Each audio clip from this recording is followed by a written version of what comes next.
မိုးရွာတိုင်းဘိုက်တွေကလေပွားရှင်ကောဒီဗီဒီယိုမှာနေရခက်တဲ့ဝေဒနာကိုခံစားရတဲ့လူတွေရှိလားဒီဗီဒီယိုထဲမှာတော့ကျွန်တော်စီးကမ်းမှာတော်တော်သုံးနေတဲ့လေပွားရင်တက်တောက်အောင်တောက်ကမယ်စီးလေးတွေကိုကျွန်တော်ပြပြပေးတော့မှာဖြစ်ပါတယ်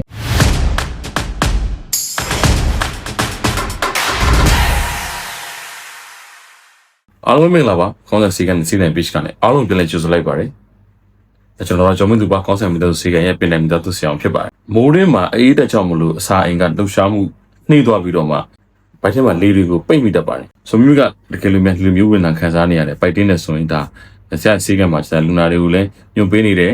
ပုံမှန်လဲဒါပိုက်မကောင်းတဲ့ဆိုင်ဖြစ်တဲ့လူနာတွေကိုဆရာပေးနေတယ်စီးလေး၃မျိုးကိုကျွန်တော်ပြောပြရမယ်ပထမဆုံးစီးကတော့ဒီစီးလေးပေါ့နော်ဒီမှာ Gastrosix ဆိုတဲ့စီးလေးဖြစ်ပါတယ်ဒါတော့ Browns company ကထုတ်တာပေါ့နော်ဆိုတော့ဒီထဲမှာပါလဲဆိုတော့ဒီအစာရောင်တဲ့လူတွေတောက်တဲ့ aluminum hydroxide တွေပါတယ် magnesium hydroxide ပါတယ် semi-thicone ပါ semi-thicone ကတော့ကျွန်တော်တို့များသောအားဖြင့်ကဒါAH တို့ဘာလို့မှပါတယ်စီးဖြစ်ပါတယ်ဆိုတော့သူကတော့၃မျိုးအရောပေါ့နော်ဒီစီးလေးတောက်ခြင်းအပြင်ဒါကတက်တာစီမှာဖြစ်ပါတယ်ဒီနေ့ကို၃ချိန်တောက်ကပါတယ်အစာစားပြီးတဲ့အချိန်မှာဖြစ်ပါတယ်ဒါပထမစီးလေးဖြစ်ပါတယ်နောက်တဲ့စီးတစ်မျိုးကတော့ဒါ peptica စီဆိုတဲ့စီးလေးဖြစ်ပါတယ်ဒီမှာဒီစီးလေးပါဒီဖြူလေးဖြစ်ပါတယ်နော်ဆောနာပြောဖို့ကြံသွားတာကတော့ဒီစီးလေးကဒါကျွန်တော်တို့အရင်တော့ဒိုင်ဂျင်းနဲ့တူတဲ့စီးမျိုးလေးဖြစ်ပါတယ်ဒါတော့ပိုကောင်းတဲ့ဟာမျိုးပေါ့နော်ဒါလေးကိုဝါစာပေးခြင်းအပြင်ဒါတက်တာမှာဖြစ်ပါတယ်ဒီဟာကလည်းဝါစာတဲ့စီးမျိုးဖြစ်ပါတယ်ဒီစီးလေးကတော့ဆောနာစီးတဲ့စားနည်းနည်းပို့ပြီးတော့အာနိသင်ပိုကောင်းပါတယ်ဒါလူနာတွေကလည်းဒီစီးကိုတောက်တဲ့ခါမျိုးမှာနည်းနည်းလေးပို့ပြီးတော့မှတိတက်တာဖြစ်ပါတယ်ဆိုတော့ဒါလေးကတော့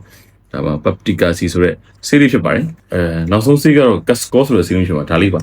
Cascos ဆိုတဲ့စီးဒီကတော့ဒါလေပွားတဲ့သူတွေတီးတဲ့အတွက်ထုတ်ပြီးတာဖြစ်ပါတယ်ဒါလေးကိုစေးဆိုင်မှာလည်းရှိပါတယ် Cascos 50 mg ဖြစ်ပါတယ်ဆိုတော့ဒါလေးကိုလည်းတစ်နေ့3ချိန်အစားစားပေးခြင်းပါစားပေးလို့ရပါတယ်ဒီစီးလေးတွေစားပေးခြင်းအဖြစ်မိကပိုက်တင်းနေဆိုရင်ဒါတက်တာတော့မှဖြစ်ပါတယ်ဆိုတော့ဒီထားမဲ့အချက်လေးတွေတော့ရှိပါတယ်ဘာဖြစ်လဲဆိုတော့စီးတွေကတော့လူတိုင်းနဲ့တဲ့ချင်မှာတဲ့မှာပါစီးမတဲ့တဲ့ဟာကတော့လူတယောက်နဲ့တယောက်ကမလူတဲ့ကြောင့်မလို့စီးမတဲ့တယ်ပါဖြစ်နိုင်ပါတယ်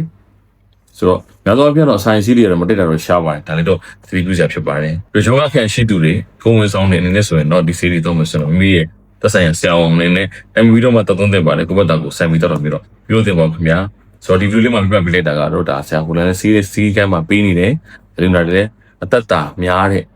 ဒါလေပွားတယ်ဆိုတော့တက်တာလေ series တွေဖြစ်ပါတယ်ဆိုတော့ဆရာရဲ့ second page ကနေမှာကျမနဲ့ပတ်သက်တဲ့ဘူးတရာတွေများသွား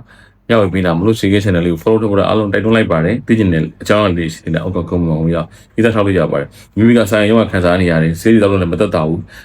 တိုင်မဆွေးနွေးခြင်းနဲ့ဆိုရင်တော့ကျွန်တော်ရဲ့ကောင်းတဲ့စီကံလူပြန်လာပြီးတော့မှကျွန်တော်နဲ့တိတက်တူပြီးတော့မှတိုင်မဆွေးနွေးလို့ရပါတယ်အားလုံးမင်္ဂလာရှိသောနေ့ဖြစ်ပါစေနောက်ဗီဒီယိုမှာပြန်တွေ့ပါမယ်ခင်ဗျ